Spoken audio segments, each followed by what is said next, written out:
Thanks very much. Thanks, Megan. Appreciate it. And thanks for all your time today. I'm here to share an idea with you.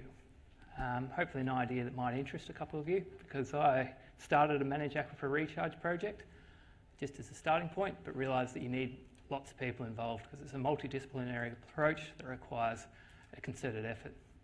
So I want to share an idea. Oops, he did say backwards and I went forwards. And we've done this. So my project's very much framed in drought. You know, I'd like you all to reflect upon your last drought experience, where you might have been in the Millennium Drought. You know, everyone knows the feeling of you walk down the street when it's dry and everyone's down.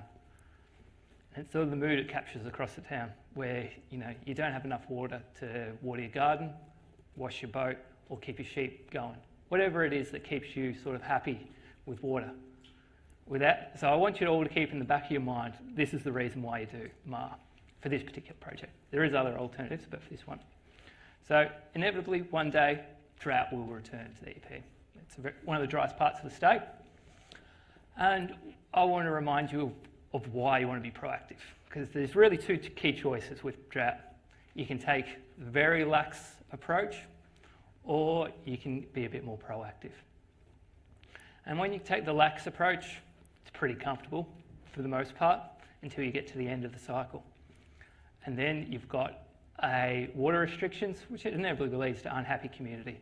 And then it ends up costing you more dollars because you spend putting dollars towards drought relief programs and also to the greater costs from loss of production. So, and it basically makes sure that communities dwindle. So that's, you know, that is one choice. You can be lax. But the more important choice in my mind is being proactive. So if you can collaborate, do a bit of planning and put investment up front, it's going to lead to better outcomes down the track. So you'll still have a bit of water. You won't have a full amount, but you'll have enough to keep things ticking along. You'll keep your community generally happy and you'll keep production going. So if you can maintain that, I think it's a good outcome. So my idea is nothing crazy, but it's about harnessing an unlikely hero, that being the toilet and the water that's associated with it. Australia doesn't have a strong culture of recycling water in any great capacity. There's bits and pieces, and South Australia's quite good at it, but we can always take it the next step further. So if we can harness more wastewater and use and progressively store it underground, doing a saving strategy to let it replenish an aquifer, and then let time take its turn, and then eventually we'll have water again. So that's the simple recipe, all boiled down to what this project's about.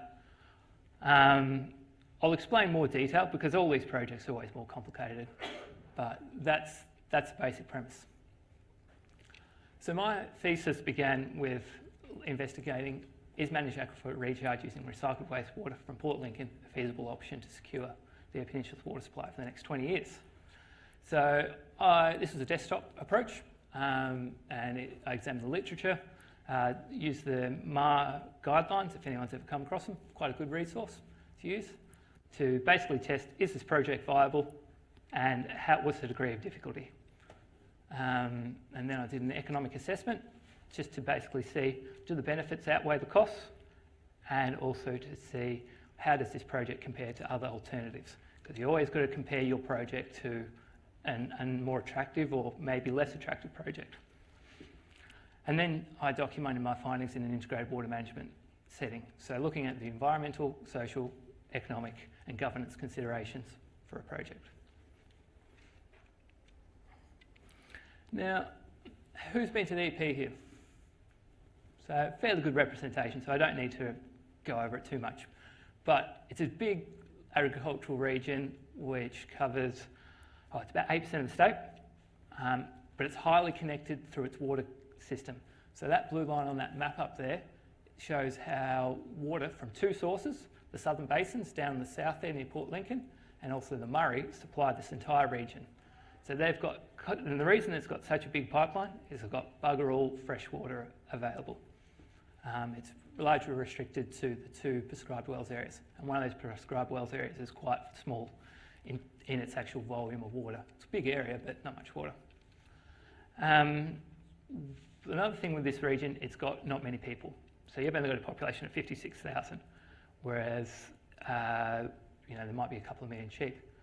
One of the alternatives to maybe augment drought is to look at desal. And I'm a bit questionable about, can you use desal to water that amount of sheep and that smaller population? Is that an economically feasible model? So that's a little bit about the about the setting of the project. I suppose the real driver for it is, rainfall inevitably. It's highly variable, and as you'll see with that blue line on that graph, it jumps all over the place. But that red line is a 10-year rolling average, and it's slowly dipping at about 0.6 of a mil a year, which is not a lot year to year, but as it accumulates, it's quite a bit. And that's been happening since '93. How it goes longer term, it's always uncertain, but the climate change projections are indicating a rainfall deficit of 10 to 14% by 2050. So that's a fair dip, and that could equate to something like about 20 to 24% reduction in recharge. So with that sort of variability and deficit, I'm proposing that we could use wastewater to top up that deficit. And yeah.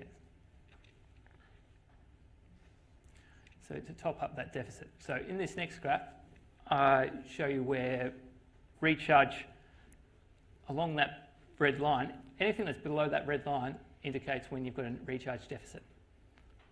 So there's lots of years where you don't get enough recharge from natural rainfall. Some years you'll get a bit extra, but others you won't. So if we can daily recharge wastewater daily and then recover it in dry times, we should be able to mitigate some of the effects of drought. Not all of them, but just some. So how will it all work? So there's 7 components of MAR as defined in the guidelines, which consists of your source water, and this is for mine, it's a wastewater treatment plant, and I'll need a pipeline because the aquifer near the wastewater treatment plant it's not really existent. So you need to definitely move it, and it requires a 7K pipeline. It needs treatment as well. It's only secondary treated wastewater, so you need to remove the nutrients and salt, and then proposing to infiltrate it into the aquifer. You've got an unconfined aquifer, so it's nice and easy to percolate into the sand and then into the limestone. And then from there, water would be, some would go to the environment, and then others would be recovered from SA Water's network. And I suppose the advantage of this system is it really tries to take advantage of SA Water's network. At the moment, they've got all the bore infrastructure, as well as the pipeline and the disinfection. So you can utilise all that to get your water to your end user, which is every punter, essentially, that is connected to a reticulated supply. And this is just, because I'm a water nerd, I did a bit of a conceptual design, just to give it a bit of engineering rigour. So I won't go into the detail of it, but there has been a fair bit of thought that go into it. But with all good schemes, there's always lots of technical considerations. With anyone that's ever dabbled in MAR, she's a complex beast. Using wastewater is relying on high-cost engineering solutions to get rid of the salt and nutrients primarily. But there's also the social and regulatory uncertainty. How's the general public going to accept such a proposal? But also how the regulators, so your EPA and your health organisations, how are they going to sort of respond to that concept, which is an unknown at this point. There's a heap to do with the aquifer that still needs to be proved up, and I only did a desktop, so it really needs some field investigation. It's been a heavily extracted aquifer though, so it needs a fair bit of needs a bit of love, and a bit of MAR could do some good work. Uncertain storage estimate, so need to prove up how big it is and how much it can store, because there's likely to be losses to a wetland and also to the ocean. So need to prove that up, and there's also a little bit of understanding about how the wastewater and the native groundwater would interact, what sort of geochemical reactions would it cause. So still lots to work through, but hopefully that's of interest. 2 minutes, good to know. And then I, of course, did that. I won't bore you too much with costs, but essentially this project is feasible and cost competitive with diesel. It's about $2.24 per kilolitre compared to diesel. It ranges anywhere from $1 up to $8. So that's quite a wide range. I was unable to compare it directly with SA Water's preferred project of a diesel plant because of a commercial and confidence arrangement, but I'm hoping to compare it down the track. There is a high degree of uncertainty with the costs. This graph just quickly indicates on the green line where the project becomes unviable. So there's lots of scenarios where this becomes unviable due to maybe not using it enough or the costs are higher. But then that again, if you use this system longer term, it's even more viable. So there are pros and cons. Governance. If only we had more time. MAR is a complicated system that needs a bit of work on the governance thing. You've got 3 scales of action: local, regional and state. At the state level, there's 6 bodies involved to regulate these things, which makes it a bit of a minefield. So you'll definitely need to work through that. I'll need to work through it, sorry, I should say, as well as also involving your water users and that.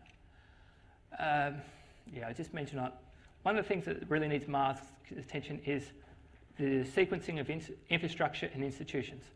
We've got the infrastructure, but have we got the institutions underpinning it to make it work? And that's something that needs a bit more thought, and I'm hoping someone might be interested in talking more about that. And lastly, I'd just like to wrap up by saying it's a feasible project, but it has a high degree of difficulty. I'm only at stage 1, and there's 4 stages to really get this thing going. But use a staged approach as the guidelines recommend, so you can assess the risks as you know more about them. And if you develop a business case between each stage, you can sort of minimise any unnecessary expenditure by working out whether this is a viable project or not. So, excuse my language, of course. So that's pretty much it. And there's a recommendation for further research if anyone's interested in talking more to me about it. And yeah, I'll just leave it at that. Thanks, Liam.